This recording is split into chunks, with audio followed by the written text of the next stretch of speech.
Hi, my name is Tilisile Pongolo, and you're watching Joburg Today. Hello, everyone, and welcome to another exciting edition of Joburg Today. I am your host, Leroy Viaggi. Joburgers are going to be spoiled for choice this weekend with a number of festivals taking place throughout the city. If you fancy pop music featuring South African artists, then head over to Parklife Festival. That's going to be held in Amarentia. There's going to be gourmet food and plenty of entertainment for the family. And we caught up with South Africa's very own emerging music artist who's going to be performing there, Charlie Finch. Looking around for far too long, with nothing on my mind, I'm just trying to pass the time.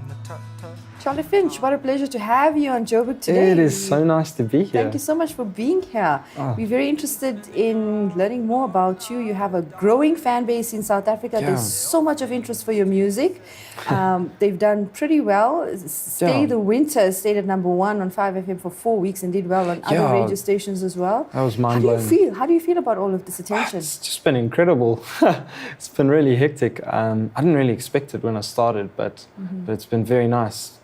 Yeah. How do you come up with the lyrics? What inspires you? Usually a moment in life. So I usually write when something happens in my life, or I have an epiphany or something like that. Then I usually write about it. Yeah. And the reactions coming through on social media has been quite overwhelming. You had something like 500,000 views for Growing Up. Yes, I wrote a song Growing Up for a company called Mohair, and it just blew up on Facebook, which was amazing. Yeah.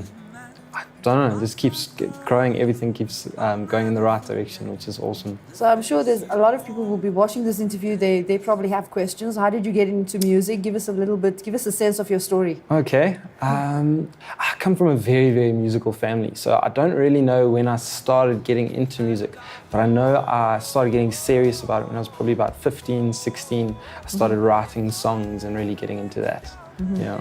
And how challenging was it for you to actually make it in the music industry here in South Africa? It is. There's a lot of things that no one tells you before you enter the music world. And I was lucky enough to just perform with a lot of different people who gave great advice and helped me out a lot. So I had originally come from Port Elizabeth, and then I moved to Joburg to pursue music. And that's definitely been a big stepping stone in making it. Sure, I know a lot of young artists that will give anything to be sitting where you are today, to have their music be heard on national radio. Was that difficult, or was it just a question of people appreciating your music? Did you have to knock on doors? You definitely have to knock on doors. You got to fight to be heard. There are so many musicians.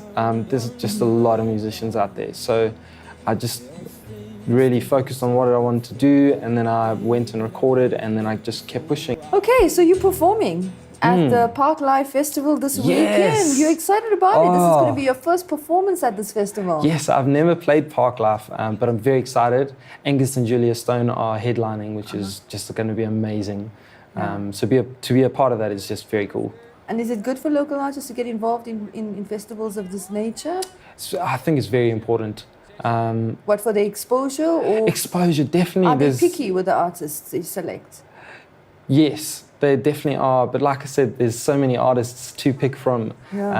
So they are a bit picky with the artists, but for good reason. Because people are there to just see the music and hear the music. So how many songs have you written and performed to date? I've written a lot of songs. Stay the winter, or stay the night. Please stay the summer, I promise I won't bite.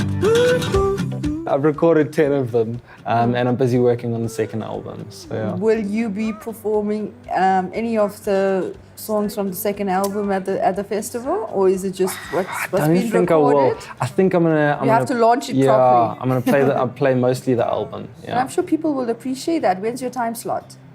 I believe I'm on at 3:30. Okay, fantastic. All the best. We look forward to the concert and see you perform. Thank you very much. Find me now, I'm hiding in the woods, away from you and all the world. Hello everyone, my name is Kanyam Kangisa, and you are watching Joburg Today. As always, we love to hear from you, so be a part of the conversation. Like the Facebook page, that's joburgtoday.tv, and follow the real trend in Joburg on our Twitter account at Joburg Today. If classical music is more your thing, then you might not want to miss out on the biggest classical music treat Josie has to offer. The Monsod International Music Festival kicks off today, and we spoke to Richard Koch to find out more. I think what's unique about this festival, and which makes it different to all the other festivals in South Africa, is that it's built around a theme. The theme this year of the Joburg International Mozart Festival is Papageno, Papagena. These are two characters from an opera called The Magic Flute by Mozart. And the one is a fantasy character, the other is a real character. So what we've done is to take that and extend it to male, female, fantasy, reality, heaven and hell, black and white, high and low, rich and poor. And we've built every program around opposites and contrasts. As the founder of this wonderful festival, the conductor as well, how did you start this fantastic initiative? Take us back. We started it in the 250 year since Mozart was born, in 2006. And after 3 years, it was going very well. We just had a weekend. After 3 years, Florian Uhlig, who's been in it since the beginning, he comes from Germany, and he and I do this together. And I'd been inviting him every year to come. He said, come on, we've got to go bigger now, bigger and better. Sure. So we want to make it an international festival, which we did.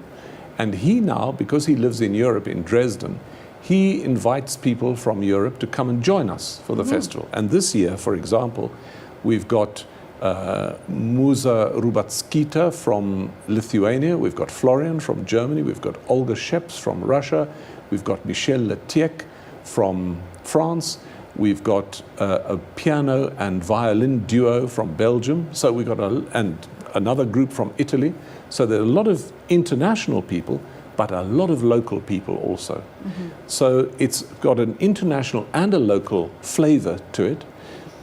And we offer a wide variety of music, from orchestral concerts to educational concerts, kids concerts, family concerts, more serious, less serious, all the opposites that you can think of. So what you're saying is Johannesburg is that city that attracts classical music lovers from all genres of society? From all over, well, all over the world, all different genres of music as well.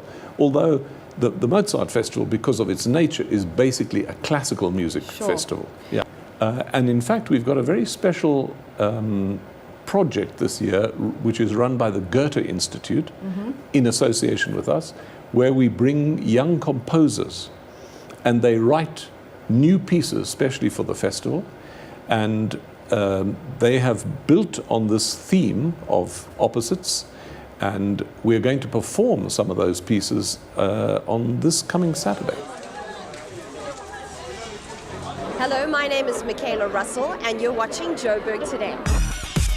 Well, that's it for today's show, but if you want to know more about what's happening in and around Johannesburg, you got to check out our playlist.